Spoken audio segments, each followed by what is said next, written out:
Great to see you. How you doing? Nice to see you too, Gary. So you're still there yet? I am. Okay, let's get started. Wild raspberries. Get them while you can. Yeah.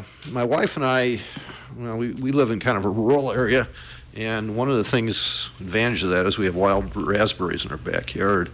And I don't know, we picked probably somewhere between 12 and 15 pounds of them this year. Not expecting that at all with the dry weather. And I think we were at 33 jars of jelly right now. I should have brought you some, in fact. Yes. Yeah, but My wife would have appreciated that. I know. We're getting right down to the end of the season, though. The farms I've been working on, they're starting to dry up again, and you might be able to get a few in the next week or so, especially if we get rain tonight. I keep hearing about rain. So now, do you put them on ice cream at all? Sometimes we do save a few. Yeah. The biggest ones we ever found are probably about the size of, like the tip of your little finger. Most of them are a lot smaller than that. Okay.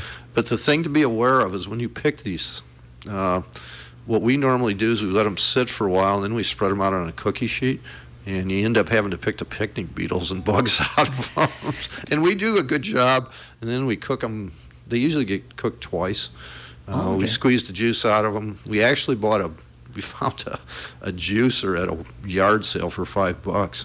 So we used it this year, and it really did kind of speed things up a little bit. But we still put it through a bag one more time just to get all the juice out of the pulp, too. Black and red? The only thing we've got in our backyard is just the black ones. Okay. Every once in a while, somebody that has the cultivated ones will give us some red ones, too. But normally it's just strictly the wild ones. And the blackberries are going to be in about 2 weeks, too. Okay, so there you go. Dave Harrison, our guest here today. Tree protection time. Yeah, we're getting into kind of a critical time for the shrubs and trees. And I know Clinton's got a real problem with the deer herd here, especially up by the hospital. I've almost run into them several times up there.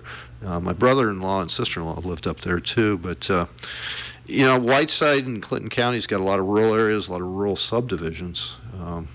Like I said, even in towns like Sterling and Clinton, there's a problem with deer. And the fawns are starting to get really mobile right now. And the way they discover the world is through their noses and their mouths. So even if they don't eat a plant, what they'll do is they'll go up and just take a chunk of it to see what it's like. And the does, of course, they're hungry after nursing the fawns, and they're really chomping down on ornamentals right now. So if you haven't already, start getting some protection out there, whether it be cages with wire. I use 5-foot fences around a lot of stuff. I'll use plastic tree protectors, repellents, and if you do go with the repellents, I would go with an oil-based one, because you only have to put them on like 2 or 3 times a year. The water-based ones, you have to put them on every time it rains. So keep that in mind, and the stinkier the better. There's some homemade remedies. I've heard people using dryer sheets, Irish Spring soap. Human hair is good, but the deer get used to it, and you have to change them around every once in a while too. So this is a time, though, when if you're going to protect your plants, this is the first segment you need to put that protection out there. Next time's in the fall when the bucks start roaming around, and in the winter too. So really you need protection all year round. I've pulled into the parking lot in the morning, and I've had some deer out there in the parking lot. So yeah. West Whiteside Conservation Center and Habitat. Yeah, in fact, after I get done today, that's why I'm dressed the way I am. I know the camera's on. Well, you look great. Yeah, thank you. I'm heading out there right now to do some harvesting. We grow a lot of our own seeds for the planting on the prairies out there. And so that's where we're at right now. We got most of the maintenance done for the summer. Now we're going to get into the harvesting and planting phase, which is coming up this winter too. And we're also looking for donations. Anybody wants a tax break, if you call the SWCD office, Tricia can kind of get you lined up with that. So anything from $20 to $200,000, we would more than be happy to take from you. And that's 815-772-2124, is that right? Extension 3. All right, very good. So the USFW Partners Program, what's that stand for? U.S. Fish and Wildlife Service. Oh, okay, that makes sense. Yeah, they basically take care of the refuge up and down the river, but they also have a private lands program, and it's kind of a best kept secret in the counties, and they're a federal agency, so they'll work both in Clinton and Whiteside County. And what they do is they look at projects, especially wetland projects on private land, and they'll help with the planning of them, and they also help with the cost of them too. The cost share will vary from 75 to 90%, and like I said, they like to really work on wetland development. There is an office in Rock Island, and if you go online and get the number, and the guy I've been dealing with is Scott James. He's very easy to work with. He's very knowledgeable. He's got a really good background in biology and wildlife management, and he could help you if you have a wetland project that you want to do on your own. You can't do it with another federal program and still get money through this program. But he can help you, and he'll guide you through it. He's a very decent guy. He's very hardworking, and he'll get you the results you want. Again, visiting with Dave Harrison. Great to have you in studio, and good to have you on at your regular time slot as well. Japanese beetles, they a problem? Oh, boy. They showed up about a week and a half, 2 weeks ago. And if you kind of know the biology of things, they come from the white grubs that you find in your lawn. And one of the remedies, and I'm kind of iffy on this one, but a lot of times people will spray or put granules out there, insecticide, to kill the white grubs, thinking that it'll lessen the Japanese beetles, and it will on a localized basis. The problem is if your neighbors don't do it, you're still going to have them. They tend to go to things that have a sweet type sap, like grapes. A lot of the fruit trees they'll hammer. I've seen them on hazelnuts or filberts, but anything that's sweet, they're going to get. And if you can talk to your neighbors, usually a neighborhood treatment is the best if you can get organized like that. Like the other day, I put out traps simply because I have wild plums growing in my yard. I didn't want them defoliated, which the beetles have done in the past. And the first hour, I think I caught somewhere around 1,000 beetles. It was amazing. It was like a cloud coming off the plum trees into those traps. And those are just simple pheromone traps. Basically what you're doing is you're taking the males out of the population so they don't breed. And they're attracted to the smell of that bait on those traps. They fill up the bags. The problem with those bags is, I don't know if any of you, any of the listeners have really smelled what those bags, how they smell after a while. They really stink. And nothing wants to eat those beetles. I've got wrens that are right next to my garden in several houses, and they'll bypass those beetles like they're Lindbergh cheese. I mean, they just leave them alone. I've put them out in the country on farms before, the dead ones, and they've laid there all winter. I mean, nothing wants them. So we need to come up with some sort of a predator that's specific to those beetles, and that may solve the problem. But remember, when you put those traps out, you are attracting those beetles to your yard. And like I said, specifically, I put them out to protect my plums and my apple trees too. But you are going to attract beetles for a while, depending on which way the wind's blowing at the time. How did this all come about? They were brought over on horticultural plants, probably from China or Asia, or in the wood.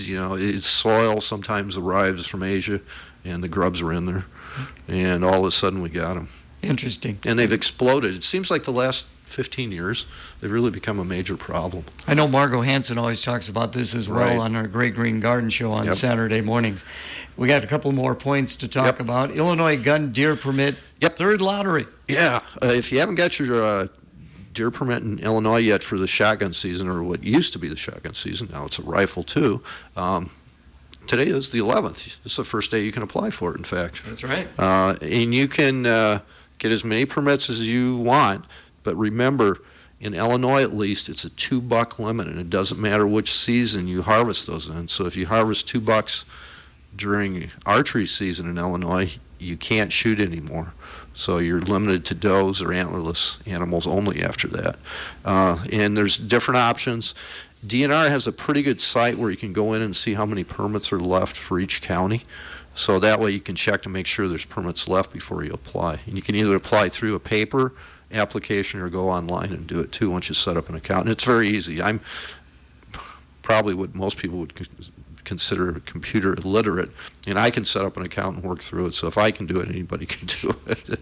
But yeah, today's the first day, and it runs through the 18th of August. So this is something that you do as well? Oh yeah, I get extra permits. I hunt up in Carroll County, and there's quite a few deer up there, and I normally get 3 or 4 permits, and I'll get 2 during the first season. I'm not eligible during the second season, or the second lottery, but I will get some through the third lottery then. So I'll be applying too.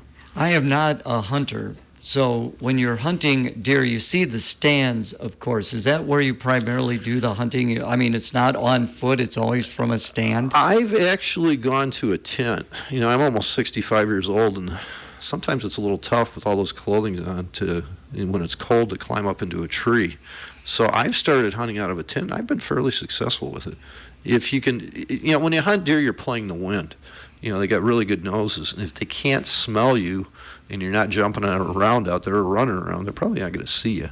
You know, a tent works real well, and So ground level. Yeah, oh yeah, it's a, you know, just a basic tent. It's probably 5 by 5, and I sit out there and freeze and shoot a deer occasionally. Is this something that you do on your own, or you go out with a buddy sometimes? Normally it's on my own. I have taken my grandkids out. I got them started in deer hunting a number of years ago, and they'll sit with me every once in a while, but normally I'm by myself.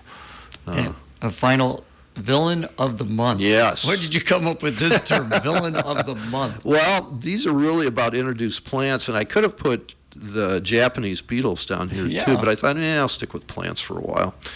Russian and autumn olives. They're two introduced plants that, I'll be honest with you, when I was a kid, IDNR in Illinois used to send out packages of 1,500 wildlife shrubs. There were dogwoods, honeysuckle, and Russian or autumn olive in there. And everybody thought they were great wildlife habitat. What we didn't anticipate is they would get in woodlots and completely take them over. And they're really nasty plants. The olives have two characteristics you can look for, though, to identify them. The Russian olive especially, and even the autumn olive to a point, has kind of, it looks like a wrinkled shirt, the leaf. And then on the underside of the leaf, it's kind of silvery or white, and that's how you identify them. They also have a dark stem on them. But if you see them, normally I'm either pulling them out or I'm spraying them in a woodlot just to get rid of them. Because what happens is they put berries on, the birds eat the berries, the birds fly away, they defecate, and all of a sudden you got Russian and autumn olive growing everywhere. So it's a good one to get out along with the honeysuckle if you can. So great to catch up with you. If people want to find out more information on what is all involved with it, what you do over there in Whiteside County, how can they best do that? Well, probably best to call the office, and they'll get a hold of me, 815-772-2124, extension 3. Thanks, Dave. Thank you. Domenica è sempre domenica.